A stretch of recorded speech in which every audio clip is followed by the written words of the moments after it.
Part 1. Into the Woods.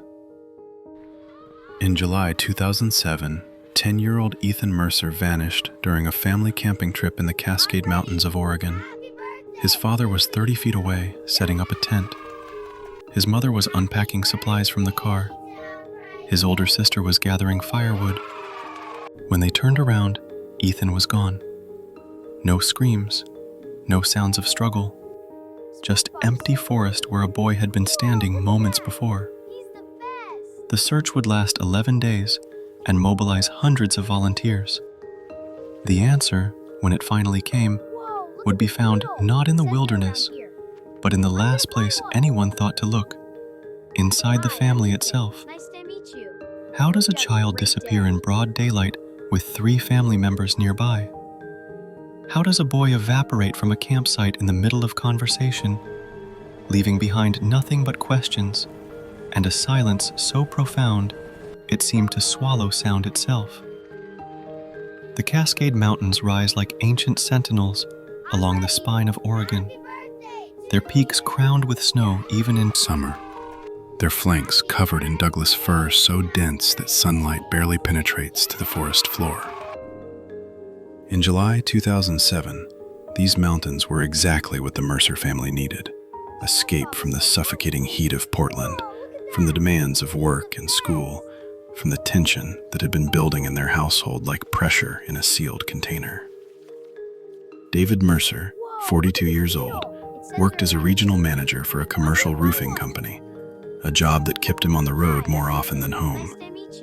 His wife, Jennifer, 38, taught 3rd grade at a public elementary school in northeast Portland. They had 2 children, Ethan, 10 years old, small for his age with sandy blonde hair and freckles scattered across his nose like constellations, and his sister, Madison, 14, tall and serious with her mother's dark eyes and her father's stubborn jaw. To anyone looking from the outside, the Mercers appeared to be a typical middle-class family navigating the usual challenges of modern life. But inside their home on Maple Street, something had been fracturing for months. David's drinking had progressed from occasional beers after work to nightly bottles of whiskey. Jennifer had stopped trying to hide her resentment, her voice sharp whenever he walked through the door. Madison had retreated into sullen silence, spending hours in her room with headphones blocking out the arguments that erupted with increasing frequency. And Ethan, sensitive and observant in the way that youngest children often are, had learned to make himself small, to disappear into corners and stay quiet when voices began to rise. The camping trip had been Jennifer's idea, a desperate attempt to reset something that felt irretrievably broken. She had found a campground in the Cascade Lakes region, a place called Clearwater Point that promised secluded sites, pristine hiking trails, and fishing in mountain lakes so clear you could see straight to the bottom. David had agreed. Without enthusiasm, Madison had rolled her eyes and asked if she could bring a friend instead. Request denied.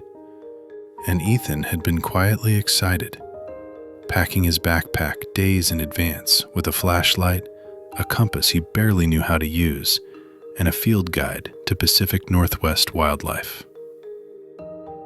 They left Portland early on Friday morning, July 13th, 2007. David driving their Suburban with the camping gear piled in the back, Jennifer in the passenger seat with a road map spread across her lap even though they had GPS, Madison in the back seat with her iPod, and Ethan beside her, pressing his face against the window as the city gave way to forest. The drive took 4 hours, winding through small logging towns and stretches of wilderness so vast and empty they seemed to exist outside of time. David drove in silence, one hand on the wheel, the other resting on the center console near a travel mug that Jennifer knew contained more than just coffee. She said nothing. She had learned that confrontation only made things worse. They reached Clearwater Point just after noon, passing through a ranger station where a young woman in a Forest Service uniform handed them a map and reminded them about bear safety, food storage, and the importance of staying on marked trails. The campground was more remote than the website had suggested, accessible only by a gravel road that climbed steadily for 6 miles before opening into a clearing surrounded by towering pines. Their assigned site, number 17, sat at the far edge of the campground, separated from the nearest neighbors by 100 yards of dense forest. A fire ring made of blackened stones marked the center of the clearing. A weathered picnic table sat to one side. The forest pressed in close on all sides, a wall of green shadow that seemed to watch them as they unpacked the car. "This is perfect," Jennifer said, trying to inject optimism into her voice. "Look how quiet it is."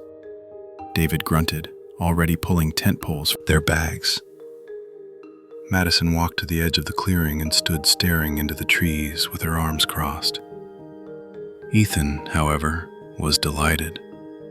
He immediately began exploring the perimeter of the campsite, crouching to examine animal tracks in the soft earth, picking up pine cones, calling out discoveries.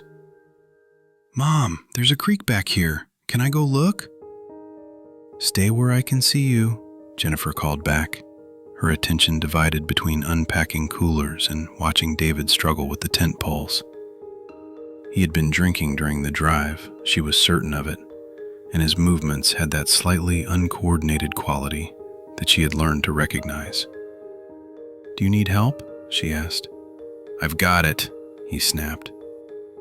She bit back a response and returned to the coolers, pulling out packages of hot dogs and hamburger meat, bags of chips, a watermelon wrapped in plastic. The afternoon sun filtered through the canopy above, creating patterns of light and shadow that shifted with the breeze. Somewhere in the distance, a raven called out, its voice harsh and primal. Madison was sent to gather firewood from the designated area near the camp entrance. She went reluctantly, dragging her feet, making it clear through body language that she would rather be anywhere else. Ethan continued his exploration, moving from spot to spot like a small naturalist, his field guide open in his hands. By 3 o'clock, the tent was finally erected, a 6-person dome that sagged slightly on one side, where David had misaligned the poles. Sleeping bags and air mattresses were distributed inside. The coolers were secured in the bear box provided by the campground. Jennifer had started organizing supplies for dinner when she realized she had not seen Ethan for several minutes. "Ethan?" she called. "Where are you, honey?" No response. "Ethan!" Louder this time. Still nothing. Jennifer walked to the edge of the clearing where she had last seen him, scanning the forest. The trees seemed darker now, the shadows deeper. A thread of unease began to pull tight in her chest. "David, when did you last see Ethan?" David looked up from where he was attempting to start a fire in the fire ring, kindling arranged in a teepee that kept collapsing. "What? Ethan, when did you last see him?" "I don't know. A few minutes ago. He was right here." "Well, he's not here now."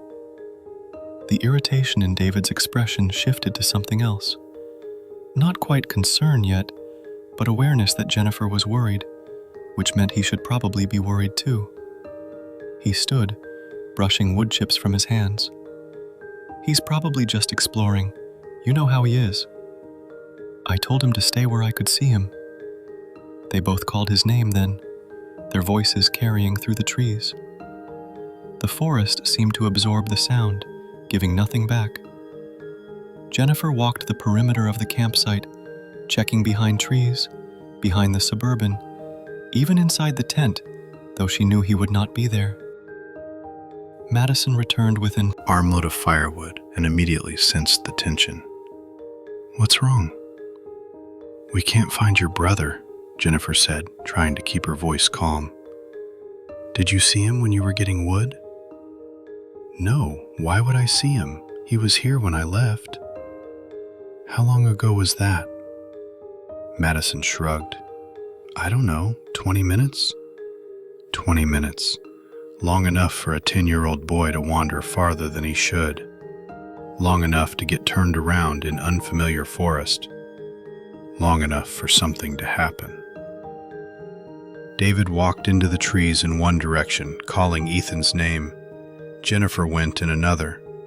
Madison stayed at the campsite, standing by the picnic table with her arms wrapped around herself, looking suddenly very young despite her 14 years.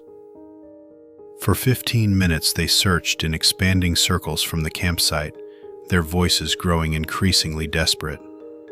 The forest seemed endless in every direction, identical trees creating a maze with no landmarks, no clear paths. Jennifer's mind began racing through possibilities, each worse than the last. Had he fallen and hit his head? Had he encountered an animal? Had he simply gotten lost and kept walking, getting farther and farther from safety? When they reconvened at the campsite, all three were breathing hard, faces flushed with exertion and rising panic. "We need to get help," Jennifer said.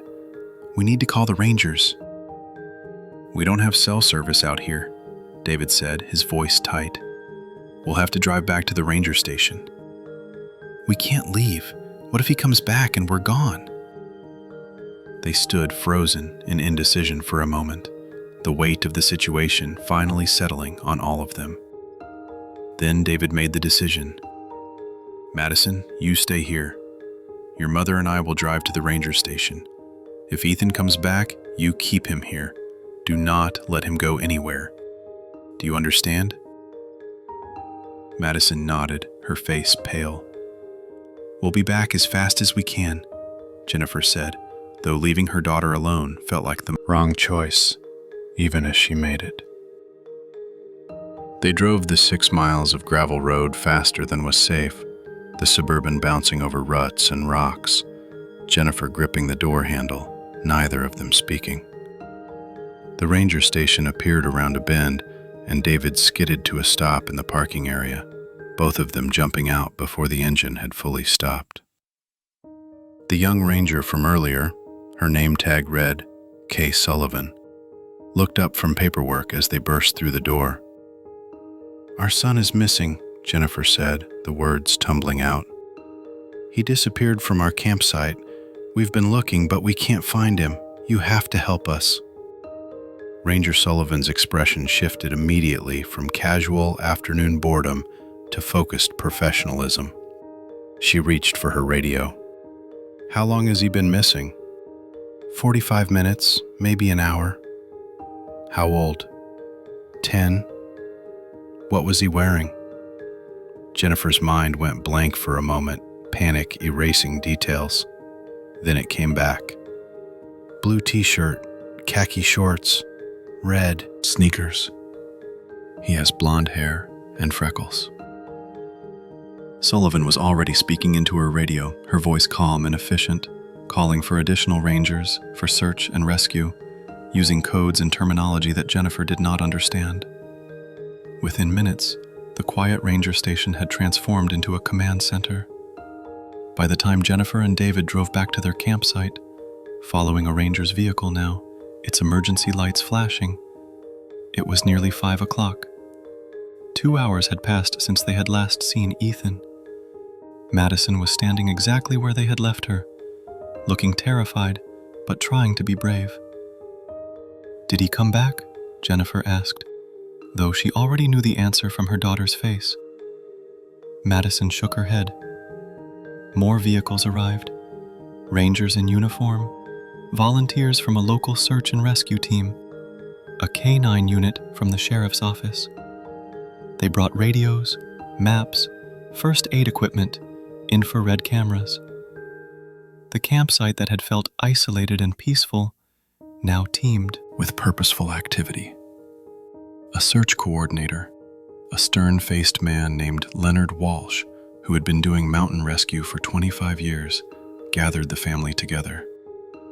"I need you to tell me everything," he said, "every detail, no matter how small." Jennifer described the afternoon, the unpacking, the tent setup, Ethan's excitement about exploring, the moment she realized he was gone.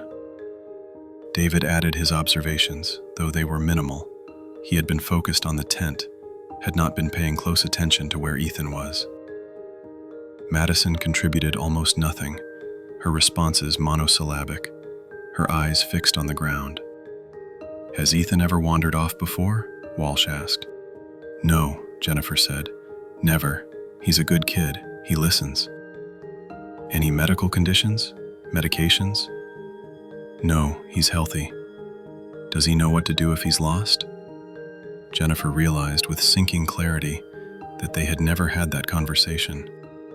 She had assumed, foolishly it now seemed, that nothing like this would ever happen. "I don't know," she whispered. Walsh nodded, his expression neutral. He had heard this answer before. By 6 o'clock, search teams were deployed in a grid pattern radiating from the campsite. Dogs strained at their leashes, trained noses to the ground trying to catch Ethan's scent.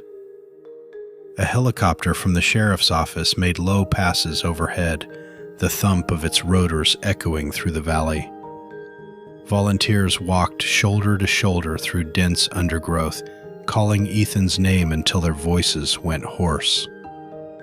The family was told to stay at the campsite in case Ethan returned on his own. It was standard protocol, Walsh explained, and besides, they would only get in the way of the search. Jennifer could not sit still. She paced the perimeter of the clearing, her phone in her hand, though it showed no signal, checking it obsessively anyway, as if service might suddenly appear. David sat at the picnic table with his face in his hands. Madison had retreated into the tent, curled up in her sleeping bag, though it was still light outside. As the sun began to set behind the mountains, painting the sky in shades of orange and purple, the temperature dropped noticeably. Searchers returned to the campsite periodically to report their findings, which was to say, their lack of findings. No sign of the boy. No footprints beyond the immediate area of the campsite. No torn clothing caught on branches. No calls heard in response to their shouts. It was as if Ethan Mercer had simply ceased to exist the moment he stepped beyond the clearing. By nightfall, portable lights had been set up around the campsite, turning the area into an island of harsh white brightness surrounded by absolute darkness. Some searchers continued working through the night with headlamps and night vision equipment, but most were pulled back until morning. Statistics showed that lost children rarely wandered far during darkness, and having exhausted searchers stumbling through hazardous terrain helped no one. Jennifer refused to sleep. She sat by the fire that David had finally managed to start, wrapped in a blanket, staring into the flames. David had pulled out a bottle of whiskey from somewhere. She did not ask where he had hidden it, and was drinking steadily, methodically. Madison emerged from the tent around midnight, unable to sleep, and sat beside her mother in silence. At some point during that endless night, as the fire burned down to embers and the forest pressed close around them, Madison spoke in a voice so quiet Jennifer almost missed it. "Mom, I need to tell you something."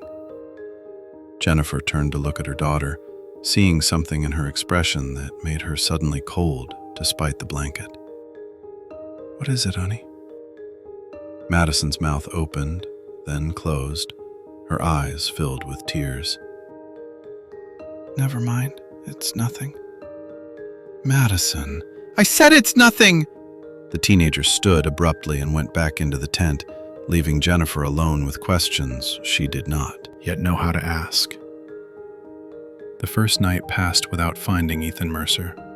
The second day would bring more searchers, more resources, and slowly, the terrible realization that something was very wrong with the story the family had told. Part 2. The Search. Dawn broke over the Cascade Mountains with a kind of cruel beauty that seemed to mock the crisis unfolding below. The sky turned from black to deep blue to pale gold, and with the light, came renewed activity at the Mercer campsite.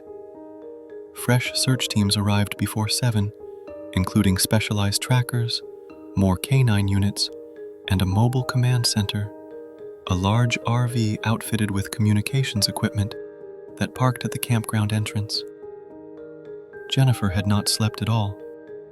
Her eyes were red-rimmed and swollen, her voice raw from calling her son's name throughout the night, during those desperate hours when she could not simply sit and do nothing. David had passed out around 3 in the morning, the whiskey bottle empty beside him. Madison had stayed in the tent, emerging only when the sounds of arriving searchers made continued sleep impossible. Leonard Walsh gathered the family for a second interview as the sun climbed higher. This time, his questions were more pointed, more specific, and Jennifer began to understand that they were not just searching for a lost child anymore. They were investigating. "I need to ask you again about yesterday afternoon," Walsh said, his notebook open. "David, you said you were setting up the tent. For how long?" David's hands trembled slightly as he ran them through his hair. "I don't know, maybe 45 minutes?" "And during that time, you were focused on the tent. You weren't watching Ethan." No, not constantly, but he was right there. I would have noticed if something happened." "Would you?" Walsh's tone was neutral, but the implication was clear. David's jaw tightened. "What are you suggesting?" "I'm not suggesting anything. I'm trying to establish a clear timeline." Walsh turned to Jennifer. "You said you were unpacking supplies. Where was the vehicle in relation to where Ethan was?" The Suburban was parked on the other side of the clearing, maybe 50 feet from where he was playing." "So you couldn't see him directly while you were unloading?" "No, but I was listening. I would have heard if something was wrong." "And you, Madison?" Walsh shifted his attention to the teenager, who flinched as if his gaze were a physical thing. "You were gathering firewood. How far from the campsite did you go?" "I don't know. Not far. There's a designated area, like 100 yards up the road." "Did you see anyone else? Any other campers? Any vehicles?" Madison shook her head. "Did you see your brother at all after you left?" "No, I already told you that." "I know. I'm asking again." Walsh's voice remained patient. "Sometimes people remember details later, once the initial shock wears off." But Madison had nothing new to offer. Neither did David or Jennifer. The timeline remained frustratingly vague. Ethan had been at the campsite around 3 o'clock. By 3:30, he was gone. No one could say exactly when they had last seen him, could not pinpoint the precise moment he had vanished. What the search teams had discovered, however, was deeply troubling. The canine units had tracked Ethan's scent from the campsite into the forest, following a path that led roughly northeast toward a small creek about a quarter-mile away. But at the creek, the dogs had lost the scent entirely. They had circled and circled, whining in frustration, unable to pick up the trail on the other side of the water. This suggested several possibilities, none of them good. Either Ethan had waded through the creek and continued in a different direction, or he had been carried, by someone or something, in a way that left no scent trail, or the creek itself had obliterated the scent. But experienced trackers knew that scent did not simply vanish. It dissipated, it faded, but it did not disappear completely, unless someone wanted it to. By midday on Saturday, the search had expanded to a 2-mile radius. Helicopters with thermal imaging cameras flew grid patterns overhead, looking for heat signatures. Dive teams checked the deeper pools in the creek, though the water was barely 3 feet at its deepest point. Searchers combed through areas so dense with undergrowth they had to crawl on hands and knees. They found nothing. No clothing. No footprints beyond the initial path to the creek. No broken branches or disturbed vegetation to suggest where a small boy might have pushed through. It was as if Ethan had walked to the creek and then simply evaporated. The local news picked up the story by Saturday afternoon. a news crew from Portland drove up the mountain, setting up at the campground entrance to film reports. Ethan's school photo, the same one from last spring, him smiling with a gap where he had lost a tooth, appeared on television screens across the state. Missing. 10-year-old boy vanishes from family camping trip. The news coverage brought more volunteers. By Sunday morning, over 300 people were actively searching the mountains. Church groups, scout troops, off-duty police officers, concerned citizens who simply wanted to help. They brought food, water, extra equipment. The Forest Service had to set up a volunteer coordination system to prevent the searchers from getting lost themselves. David and Jennifer were interviewed by reporters, standing awkwardly in front of cameras, making desperate pleas for anyone with information to come forward, for Ethan to be returned safely if someone had taken him, for him to stay put if he was lost and could hear the helicopters searching. Jennifer broke down during the interview, unable to finish her sentences. David stood rigid beside her, his arm around her shoulders, his expression unreadable. Madison refused to appear on camera at all. Behind the scenes, the investigation was taking a darker turn. On Sunday afternoon, Walsh called in a criminal investigator from the state police, a detective named Sarah Chen, who specialized in cases involving missing children.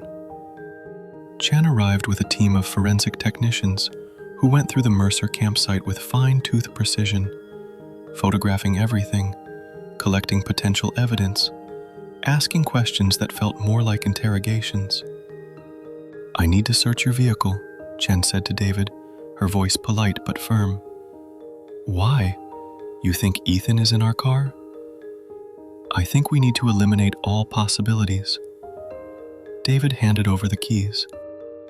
Chen's team spent 2 hours going through the Suburban, removing floor mats, checking the cargo area, even looking under the hood.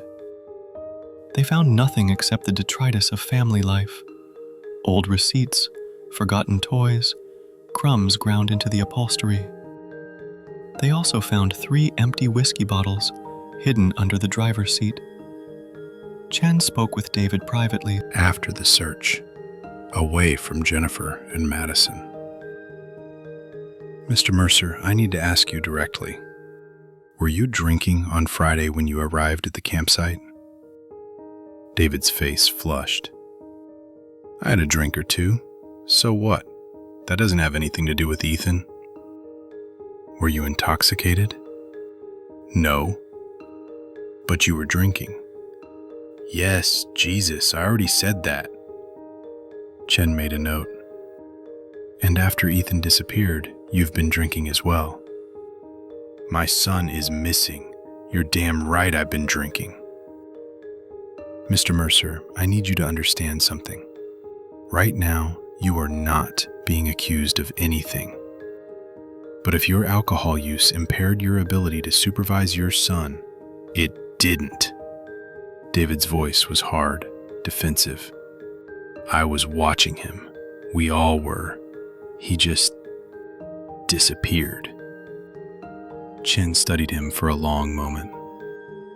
"Children don't just disappear, Mr. Mercer." That same afternoon, Chen also spoke with Madison, this time with a child psychologist present, as required by law when interviewing minors in potential criminal cases. They sat in the mobile command center, away from her parents, and Chen's approach was gentle, non-confrontational. "Madison, I know this is difficult, but I need you to tell me about your family. How have things been at home?" Madison shrugged, her default response to most questions. "Fine, I guess." "Do your parents fight?" A longer silence, then, "Sometimes." "About what?" "I don't know. Money, my dad's job, stupid stuff." "Does your dad drink?" Madison's eyes widened slightly. "Why are you asking me that?" "Because it might be important." He drinks. So what? Lots of people drink." "Does he drink and then get angry?" Sometimes. Has he ever hurt anyone when he's angry? No, Madison's response was immediate, defensive. He's not like that. He yells sometimes, but he would never hurt Ethan. Never. Chen made careful notes. What about Ethan? How was he doing? Was he happy? I guess. He's 10. He likes bugs and dirt and stupid kid stuff. Did he ever talk about running away? No, why would he run away? You tell me. Madison's composure cracked slightly. I don't know anything. I don't know where he is. I just want him to come home. The psychologist intervened, suggesting they take a break.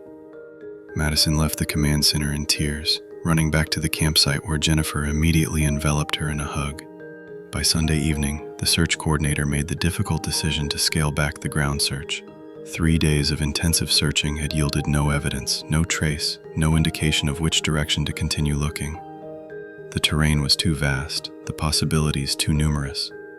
They would continue aerial searches and maintain a presence, but the hundreds of volunteers were thanked and sent home. The family was told they could leave the campsite and return to Portland, though they were asked, required really, to stay available for further questioning. What if he comes back and we're not here? Jennifer asked, her voice breaking. We'll have rangers monitoring the area, Walsh said gently. If Ethan returns, we'll know immediately. But Mrs. Mercer, I think you need to prepare yourself. Don't, Jennifer cut him off. Don't say it. He's out there. He's lost and scared, but he's out there. We just have to find him. Walsh nodded, though his expression suggested he had heard this hope before and knew where it usually led. They packed up the campsite on Monday morning, a reversal of Friday's arrival that felt surreal and nightmarish. The tent came down, sleeping bags were rolled up, coolers were loaded into the Suburban. Ethan's backpack still sat where he had left it inside the tent, his field guide bookmarked on a page about black bears. Jennifer clutched it to her chest as they drove away, Madison silent beside her, David's knuckles white on the steering wheel. The house on Maple Street felt wrong when they returned. Too quiet, too empty. Ethan's absence filled every room, like a physical presence. His shoes by the front door, his cereal bowl still in the sink from Friday morning, his bedroom with the unmade bed and posters of dinosaurs on the walls. The investigation continued without them, but they heard nothing. Days turned into a week. The news coverage dwindled, replaced by other stories, other tragedies. Ethan's missing poster appeared in shop windows around Portland, his face smiling out from beneath the word missing and a phone number for tips. Jennifer took leave from her teaching job. She could not imagine standing in front of a classroom when her own son was gone. David went back to work after a week, though his boss had told him to take all the time he needed. Madison returned to school and immediately became the subject of whispers and stares. The girl whose little brother had vanished. At home, the silence between David and Jennifer hardened into something cold and brittle. She blamed him for drinking, for not watching Ethan closely. Enough. He blamed her for suggesting the camping trip in the first place. Neither said these things aloud, but the accusations hung in the air between them, poisoning everything. Then, 8 days after Ethan disappeared, Madison finally broke. It happened at dinner, or what passed for dinner, takeout food none of them were eating, sitting around the table in silence. Jennifer was staring at the empty chair where Ethan should have been sitting when Madison suddenly stood up, her chair scraping loudly against the floor. I can't do this anymore, she said, her voice shaking. Can't do what? Jennifer asked. This, pretending, acting like we don't know. The room went very still. David set down his fork carefully. Madison, what are you talking about? You know what I'm talking about. Her voice rose, all the emotion she had been holding back for days suddenly erupting. We all know what happened. We all saw it. Saw what? Jennifer was standing now too, her heart pounding. Madison, what did you see? And then, in a rush of words that seemed to have been dammed up for too long, Madison told them the truth that would destroy what remained of their family. Part 3. The truth emerges. Dad pushed him. 3 words, spoken in a broken sob, and the world inverted. Jennifer stared at her daughter, unable to process what she had just heard. David had gone completely still, his face draining of color. What did you say? Jennifer's voice was barely a whisper. Madison was crying now, tears streaming down her face, her whole body shaking. I saw it. I was coming back from getting firewood and I saw them by the creek. Dad was yelling at Ethan about something and then he pushed him. Hard. Ethan fell backward and hit his head on a rock. There was so much blood. You're lying. David's voice was flat, emotionless. You're making this up. I'm not, Madison screamed. I saw you. I saw you pick him up and carry him into the woods. I followed you. I saw where you... Her voice broke completely. Jennifer felt the room spinning. This could not be real. This could not be happening. Madison, look at me. Look at me. Are you saying your father killed Ethan? Madison nodded, unable to speak, her face buried in her hands. She's lying, David said again. But there was something in his voice now, something desperate and hollow. She's confused. She's traumatized. She didn't see anything. Then why would she say it? Jennifer rounded on him, her own voice rising. Why would she make up something like this? I don't know. Because she's angry at me?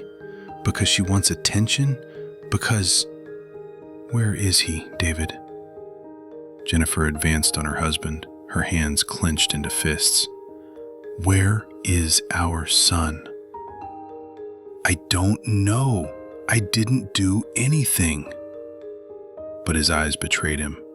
That flicker of something. Guilt, fear, the weight of truth breaking through, that he could not quite hide.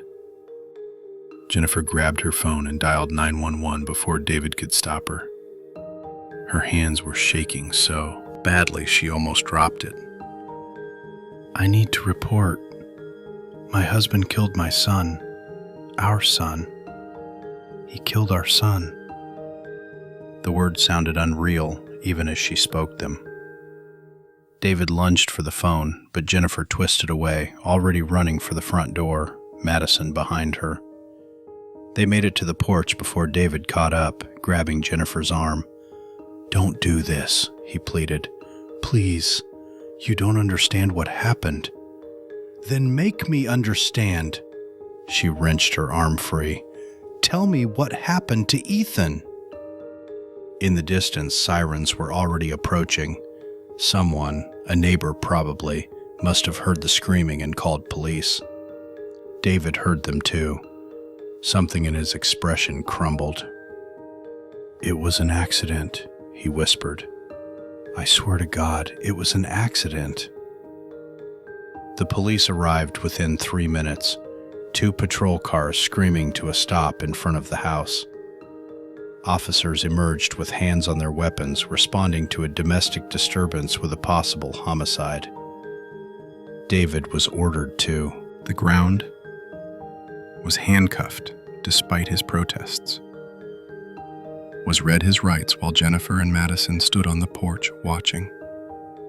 Detective Sarah Chen was called immediately. She arrived at the house within an hour, her expression grim. She had suspected something was wrong with the Mercer family story from the beginning, but she had not expected this. Madison gave her statement first, in the living room, with a victim advocate and the child psychologist present.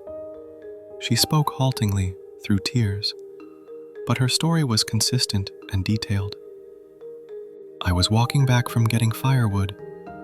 I had my iPod on, so I didn't hear them at first. But then I saw them through the trees near the creek. Dad was yelling, really yelling. Ethan was crying and trying to explain something, but Dad wasn't listening. He grabbed Ethan's arm and Ethan tried to pull away, and that's when Dad pushed him. "Did your father push him deliberately?" Chen asked. I don't know. Maybe he just meant to push him back. But he pushed too hard. Ethan fell backward and his head hit this big rock at the edge of the creek. There was this sound, like a crack. And then Ethan wasn't moving. What did your father do then? He just stood there for a minute, staring. Then he checked if Ethan was breathing. He was crying. He kept saying, "No, no, no." Then he picked Ethan up and carried him into the woods toward the thicker trees. I followed them, but I stayed back because I was scared. I saw him go really far, maybe 10 minutes of walking, and then I couldn't see them anymore. When he came back, he was alone. His hands were dirty, like he'd been digging. Did he see you? No, I hid. I was so scared. And then he went back to camp and pretended like nothing happened. He helped look for Ethan. He acted like he didn't know where Ethan was. Why didn't you tell anyone right away? Madison's face crumpled. Because he's my dad, and I thought maybe I was wrong. Maybe it didn't happen the way I saw it. Maybe Ethan would come back, and I would look crazy. And I was scared of what would happen if I told. What if no one believed me? What if they thought I did something to Ethan? It was the logic of a terrified 14-year-old trying to make sense of something incomprehensible. David was taken to the police station for interrogation. He invoked his right to an attorney, but before the lawyer arrived, he made several statements that were carefully documented. I didn't mean to hurt him. It was an accident. You have to believe me. He was being disrespectful. He wouldn't listen. I just wanted him to stop talking back. I don't remember pushing him. Maybe I did. I'd been drinking. Everything is foggy. I panicked. I knew how it would look. I knew no one would believe it was an accident. The next morning, David agreed to show police where he had hidden Ethan's body. A convoy of vehicles drove back up into the mountains, David in the back of a sheriff's car, hands cuffed, directing them to the location. They drove past Clearwater Point campground, past the site where the Mercer family had set up their tent, and into an area of dense forest that had not been included in the search grid. David led them on foot, stumbling through undergrowth, until he stopped at a spot beneath a fallen log. "Here," he said. "I'm sorry. I'm so sorry." The forensic team excavated carefully, documenting everything. 2 feet down, they found what remained of Ethan Mercer. He had been wrapped in a blue tarp David had brought for firewood, his small body curled in a fetal position. The autopsy would later confirm what Madison had described: massive blunt force trauma to the back of the skull, death occurring almost instantly. He had not suffered. That was the only mercy in the entire situation. David Mercer was charged with second-degree manslaughter and abuse of a corpse. The prosecution argued for murder charges, but without witnesses beyond Madison, and given David's claims of accident and his intoxicated state, they settled for charges they were confident they could prove. The trial occurred 9 months later, in spring of 2008. Madison testified, composing herself through tears, describing exactly what she had seen. Forensic evidence supported her account: the rock at the creek that still had trace blood matching Ethan's, the disturbed earth where David had buried his son, The timeline that showed David had at least 45 minutes alone during which he could have committed the crime and hidden the body. David's lawyer argued that it had been a tragic accident, that David had been drinking and had reacted in anger but had not intended to kill his child, that his subsequent actions were the result of panic and shock rather than malice. The jury deliberated for 4 days. They found him guilty on all counts. David Mercer was sentenced to 15 years in prison for manslaughter and an additional 2 years for abuse of a corpse. He showed no emotion when the verdict was read, just stared straight ahead, as if looking at something no one else could see. Jennifer Mercer filed for divorce before the trial even ended. She and Madison moved to Seattle, changed their last name, tried to build something like a life from the wreckage. Madison entered therapy, struggling with guilt, irrational but persistent, that she should have spoken up sooner, should have stopped her father, should have protected her brother. Jennifer stopped teaching. She could not stand in front of children Ethan's age, could not pretend that the world was safe when she knew with terrible certainty that it was not. Ethan Mercer was buried in Portland, in a small cemetery with a view of Mount Hood. His headstone read, Ethan James Mercer, 1997 to 2007, beloved son and brother, forever 10 years old. The trial received national media coverage, one of those cases that captures public attention because it touches on primal fears, the danger that can exist within families, the fragility of childhood safety, the moment when a parent's anger destroys a child's life.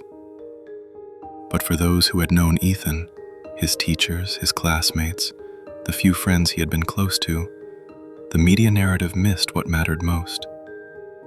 He had been a quiet kid who loved nature, who collected pine cones and drew pictures of birds, who wrote poetry in his journal that no one read until after he was gone. One poem, found by Jennifer when she was packing up his room, was dated 2 weeks before the camping trip. Sometimes I wish I was a tree, standing tall and strong and free. No one yelling, no one mad, just the wind and birds, not sad. It was the poem of a child who already knew what it felt like to be small and vulnerable in the presence of adult anger. The campground at Clearwater Point remained open, though Site 17, where the Mercers had camped, was avoided by visitors who knew the story. Rangers sometimes found small memorials there, stuffed animals, flowers, handwritten notes from strangers who had been moved by Ethan's death. David served his sentence at Oregon State Penitentiary.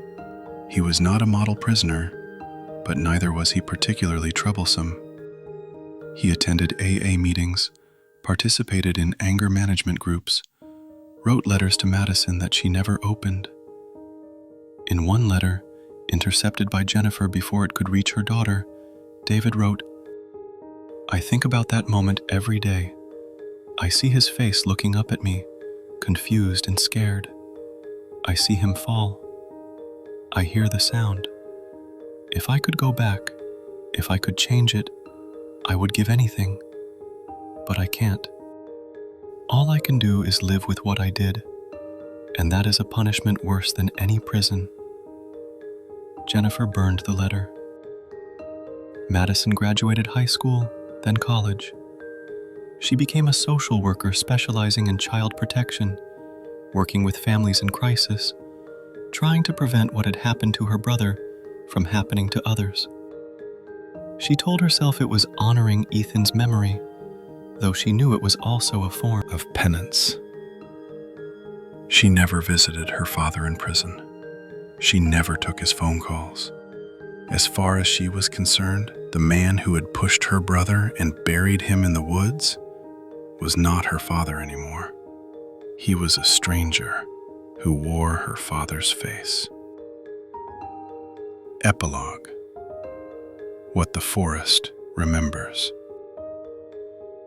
Years passed. The case of Ethan Mercer faded from headlines, replaced by newer tragedies, fresher horrors. But in certain corners of the internet, in true crime forums and podcasts, his story persisted. People debated whether David's actions constituted murder or manslaughter, whether Madison should have spoken up sooner, whether Jennifer bore any responsibility for not seeing the signs of her husband's volatility. These debates missed the point entirely. Ethan Mercer died because a man who should have protected him instead hurt him in a moment of rage. He died because anger and alcohol created a lethal combination. He died because he was small and vulnerable and in the wrong place at the worst possible moment. And he died because the people around him chose, for different reasons, to stay silent. Madison carried that silence for 8 days before the weight of it crushed her. But those 8 days had consequences. Evidence degraded, memories became uncertain, the search moved in wrong directions.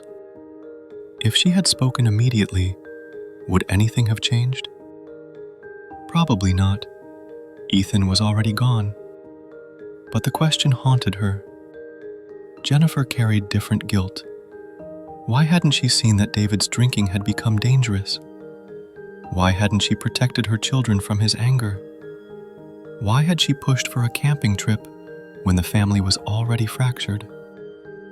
These questions had no good answers. In 2015, David Mercer was released on parole after serving 11 years.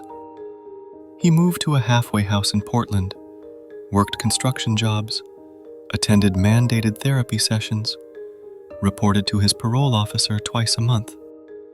He did not attempt to contact Madison or Jennifer. He lived alone, drank alone, though never as much as before, and died alone in 2019 of a heart attack at age 54. Madison learned of his death from a phone call from his parole officer. She felt nothing.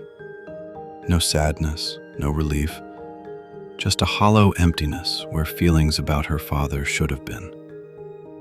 She drove to the coast that day, stood on the beach watching waves crash against rocks, and tried to remember what it felt like to have a complete family. But those memories were contaminated now, every happy moment recontextualized by knowledge of what came later. Had her father always been capable of violence?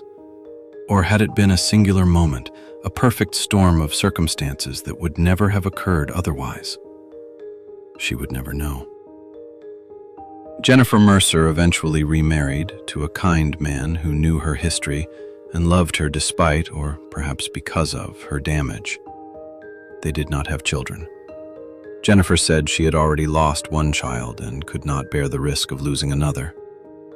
She returned to teaching eventually, at a small private school where she felt safer, where she knew all the children and all the parents. She kept Ethan's picture on her desk, the school photo with the missing tooth, the smile that had no idea what was coming. Sometimes students asked who the boy in the photo was. "My son," she would say. "He died a long time ago." And that was all she would say. The forest where Ethan was found eventually reclaimed the spot where he had been buried. The disturbed earth settled, moss grew, ferns unfurled. Rangers stopped marking it on maps, stopped directing the curious to the location. Nature has no memory of human tragedy. It simply continues, indifferent to grief. But there are those who remember. Madison remembers. Jennifer remembers. The therapists and social workers who worked with both of them remember. The detectives who solved the case remember. And somewhere in the mountains of Oregon, near a creek that runs clear and cold through ancient forest, there is a spot where a 10-year-old boy took his last breath, confused and afraid, not understanding why the person he trusted most had hurt him. That spot exists. It is real, even if it is no longer marked. And on certain quiet nights, when the wind moves through the trees in a particular way, it sounds almost like a child crying. But perhaps that is just the wind. Perhaps that is all it ever is. The story of Ethan Mercer is a reminder that the greatest dangers children face do not always come from strangers in the woods. Sometimes they come from the people who are supposed to love them most. Sometimes they wear familiar faces and speak with familiar voices. And sometimes, the scariest thing in the forest is the thing you brought with you from home. If someone you know is experiencing domestic violence or child abuse, please reach out. National Domestic Violence Hotline, 1-800-799-7233. Child Help, National Child Abuse Hotline, 1-800-422-4453. Because silence protects no one except the person who benefits from it. And children, like Ethan, deserve better.